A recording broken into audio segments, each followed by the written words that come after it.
স্বাগত চট্টগ্রাম প্রতিদিনের সঙ্গে আছি মেহেরুন্নেসা মেঘলা।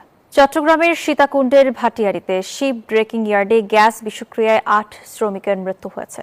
সকালে ইয়ার্ডে একটি জাহাজে হাউসকিপিং এর কাজ করার সময় এই দুর্ঘটনা ঘটে। এই ঘটনায় গুরুতর আহত আরও ৫ জন হাসপাতালে চিকিৎসাধীন। ঘটনা তদন্তে গাফিলতির প্রমাণ পেলে কঠোর ব্যবস্থা নেওয়ার হুঁশিয়ারি দিয়েছেন অর্থমন্ত্রী আমির খসরু মাহমুদ চৌধুরী। জানান, নিহতদের পরিবারকে ১০ লাখ টাকা করে অর্থ সহায়তা করা হবে।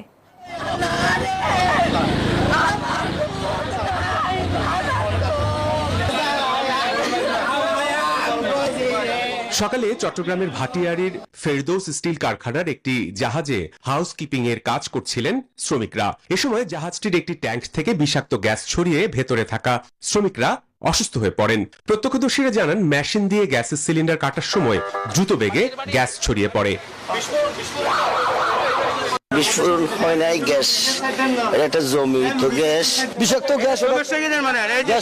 ফায়ার সার্ভিসের কর্মীরা ৩ শ্রমিকের মরদেহ উদ্ধার করেন। আহতদের চট্টগ্রাম মেডিকেল কলেজ হাসপাতালে নেয়ার পর আরো ৫ জনের মৃত্যু হয়। এ ঘটনায় গুরুতর অসুস্থ আরো ৫ জন হাসপাতালে চিকিৎসাধীন আছেন। ওরা শ্রমিকরা যখন কাটতেছিল তখন এখানে আপনার ক্লোরিন গ্যাস অথবা কার্বন মনোক্সাইড গ্যাস, যেটা আপনার অত্যন্ত মারাত্মক বিষাক্ত গ্যাস, ওরা যখন এটা কাটতেছিল তখন এই গ্যাস আক্রান্ত হয়ে এই দুর্ঘটনা ঘটছে। যে ৫ জনকে আমরা মৃত পাইছি, এই জন্য ট্রিটমেন্ট চলতেছে। পরে চট্টগ্রাম মেডিকেলে আহতদের দেখতে যান অর্থমন্ত্রী আমির খসরু মাহমুদ চৌধুরী। এ সময় তিনি বলেন, তদন্তে গাফিলতির প্রমাণ পেলে কঠোর ব্যবস্থা নেওয়া হবে। এটা তো এই মুহূর্তে বলা যাবে না, তদন্ত সাপেক্ষে যেটা পাওয়া যাবে তার পরিপ্রেক্ষিতে ব্যবস্থা নেওয়া হবে। এখানে কারো পক্ষে বিপক্ষে কিছু নাই। প্রত্যেক নিহতের পরিবারকে ১০ লাখ টাকা করে অর্থ সহায়তার কথাও জানান অর্থমন্ত্রী। Desk report, news 24। চট্টগ্রাম বন্দরের বহিনোঙরে মোটর ট্যাঙ্কার সি স্পাইক ও বাল্ক ক্যারিয়ার সানশাইনের মধ্যে সংঘর্ষের ঘটনা ঘটেছে।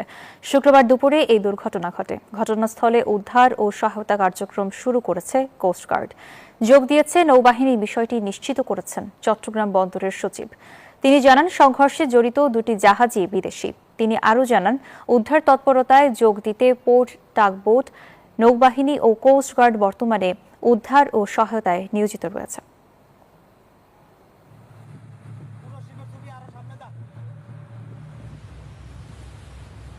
ইতালির রোমে নৃশংস হত্যাকাণ্ডের শিকার একই পরিবারের 3 সদস্যের মরদেহ নোয়াখালীর কোম্পানিগঞ্জে তাদের গ্রামের বাড়িতে পৌঁছেছে। পরিবারে চলছে শোকের মাতম। সেখানে রাতে দাফন সম্পন্ন করা হবে। এর আগে 3টি কফিনে করে মরদেহগুলো দেশে আনা হয়। এই ঘটনায় শাহাদাত নামে এক বাংলাদেশিকে অভিযুক্ত হিসেবে শনাক্ত করেছে ইতালির পুলিশ। দ্রুত বিচার দাবি করেছেন স্বজনরা। পাশাপাশি কালো ধূসর কাপড়ে মোড়া 3টি কফিন ইতালি থেকে বয়ে নিয়ে এসেছে একটি পরিবারের নিঃশেষ হয়ে যাবার দুঃসহ স্মৃতি। বাবা মা আর বোনের মৃতদেহ নিয়ে দেশে ফিরেছে পরিবারটির জীবিত একমাত্র সদস্য অয়ন। রক্তাক্ত রাতের বিভীষিকা আর স্বজন হারানোর শোক নিয়েই কফিনের পাশেই স্তব্ধ দাঁড়ানো অয়ন জানান, সেদিন কি হয়েছিল। আমি যেমনে পারছি অমনে ওরে ছিঁড়ে পর আমি সিঁড়ি দিয়ে দৌড় দিয়ে নামছি, ও এই যে পিছন দিয়ে আমার দৌড় দিয়ে নামছে। পর আমি গেটের বাইরে যাই, আমাদের বাসার ডান সাইডে পড়ে গেছে আর বাইরে কিছু লোকজন ছিল। এই হত্যাকাণ্ডে জড়িত থাকার অভিযোগে শাহাদাত নামে এক বাংলাদেশির নাম উঠে এসেছে। অভিযুক্তকে গ্রেফতারে তদন্ত জোরদার করেছে ইতালির পুলিশ।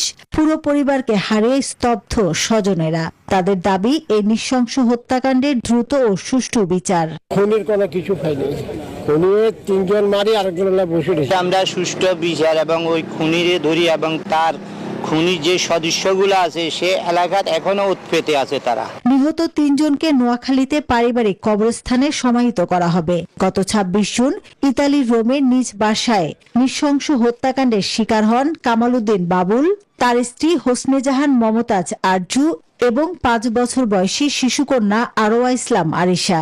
গুরুতর আহত হলেও বেঁচে যান ছেলে আমির হোসেন অয়ন।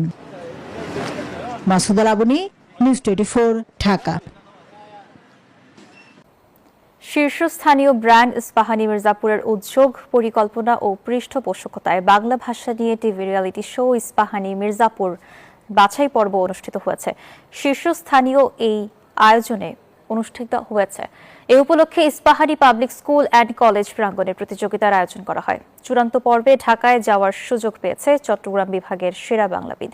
বাংলা সংস্কৃতি, শুদ্ধ বাংলা বানান ও ব্যবহার ছড়িয়ে দিতে এমন আয়োজন।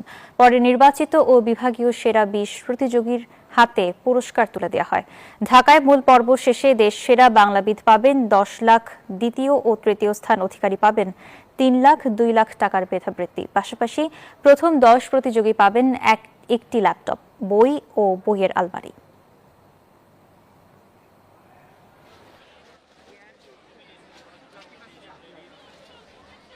শুক্রবার সাপ্তাহিক ছুটির দিনেও দর্শনার্থীদের পদচারণায় পুকুর, বান্দরবান ও রাঙামাটির বিনোদন স্পটগুলো। এ বিষয়ে আরো জানাতে আমাদের সঙ্গে শুরুতেই যুক্ত হচ্ছে বান্দরবান থেকে HM সম্রাট।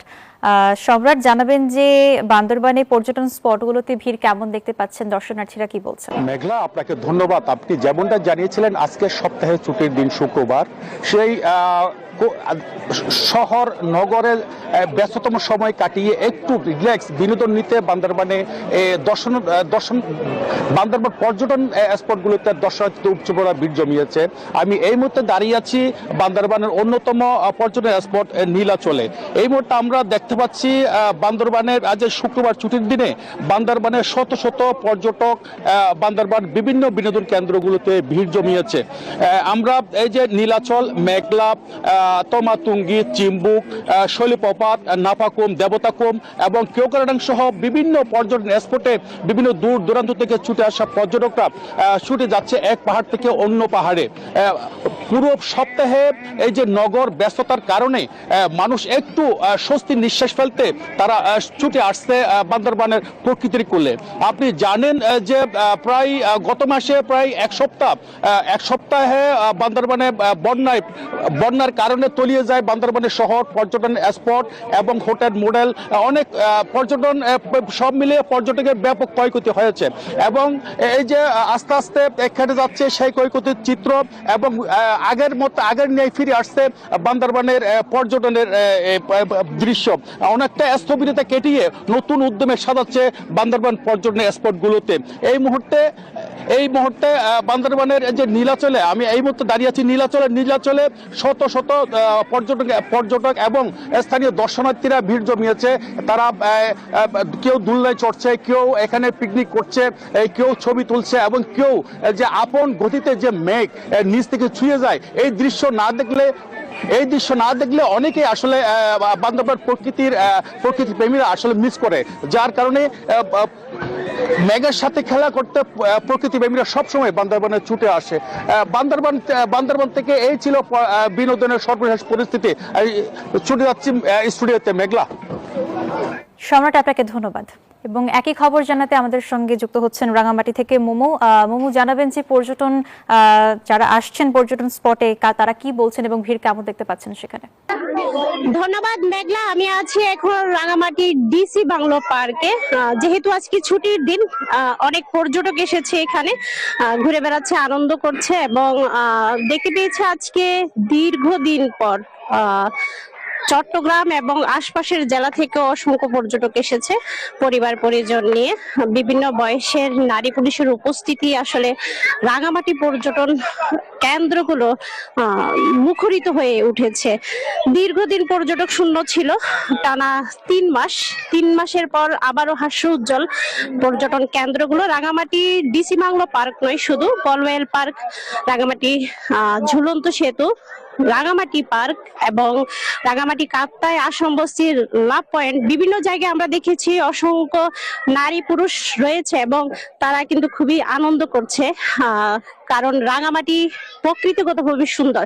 আজকে কিন্তু প্রকৃতি অসম্ভব রকম সুন্দর পরিবেশে সেজেছে, যার কারণে কাপ্তাই হ্রদ পারে মানুষের উপস্থিতি আমরা দেখতে পাচ্ছি এবং তারা কিন্তু খুবই আনন্দ করছেন পরিবার পরিজন নিয়ে। এমন পরিবেশ সবসময় কিন্তু দেখা যায় না, শুধুমাত্র বর্ষার সময়ই দেখা যায়। এই সময়টাতে মেঘ, পাহাড় আর রূপ বৈচিত্র্য প্রকৃতির সবকিছু মিলে রাঙামাটিতে যেসব পর্যটক আসেন তারা কিন্তু খুবই আনন্দিত এবং খুবই উচ্ছ্বাসিত। একজন পর্যটক আসে, কথা বলতে চাই। কেমন লাগছে রাঙামাটিতে? জি আলহামদুলিল্লাহ। এই যে পার্ক, পাহাড় সবকিছু মিলে আলহামদুলিল্লাহ খুব ভালো লাগতেছে। সবকিছু মিলে ভালো লাগছে। এরকম অনেকে আছেন যারা খুবই আনন্দ করছে আজকে পরিবার পরিজন নিয়ে এসেছে দীর্ঘদিন পরে। পর্যটকের যে শূন্যতার আড়মোড়া সেটি ভেঙে গেছে বললেই চলে। যার কারণে আমরা দেখতে পাচ্ছি এখানে শুধুমাত্র বাঙালি নয়, বিভিন্ন জাতি গোষ্ঠী রয়েছে, তারাও কিন্তু খুব আনন্দ করছেন। পর্যটকদের সাথে আমরা একটু কথা বলতে চাইবো যারা এখানে ঘুরতে এসেছেন, তাদেরকে একটু জিজ্ঞেস করতে চাই কেমন লাগছে আজকের পরিবেশটা। আলহামদুলিল্লাহ অনেক সুন্দর এবং খুব মনোরম, তার উপরে প্রকৃতি বাতাসটা আরো অনেক মনোমুগ্ধকর, যাতে মানে পরিবেশ শরীরে একটা সুস্থতার জন্য এই জায়গাটা অসাধারণ। অসংখ্য ধন্যবাদ। এমন রূপ এবং বৈচিত্র্য ঠিক কতদিন আগে রাঙামাটির মানুষ বা পর্যটকরা দেখেছে সেটি জানা নেই, তবে আজকে আমরা দেখেছি পুরো রাঙামাটি কানায় কানায় পর্যটকদের আনাগোনা। সবাই খুবই আনন্দ করছে, উচ্ছ্বাস করছে, সুন্দর স্নিগ্ধ বাতাসে নিজেকে উজাড় করে দিচ্ছে। তো রাঙামাটি থেকে এই ছিল আমার কাছে সর্বশেষ তথ্য। ফিরে যাচ্ছি স্টুডিওতে। মেঘলা। মৌ, আপনাকে ধন্যবাদ। আর এই ছিল নিউজ 24 চট্টগ্রাম প্রতিদিনের সংবাদের সঙ্গে থাকার জন্য ধন্যবাদ।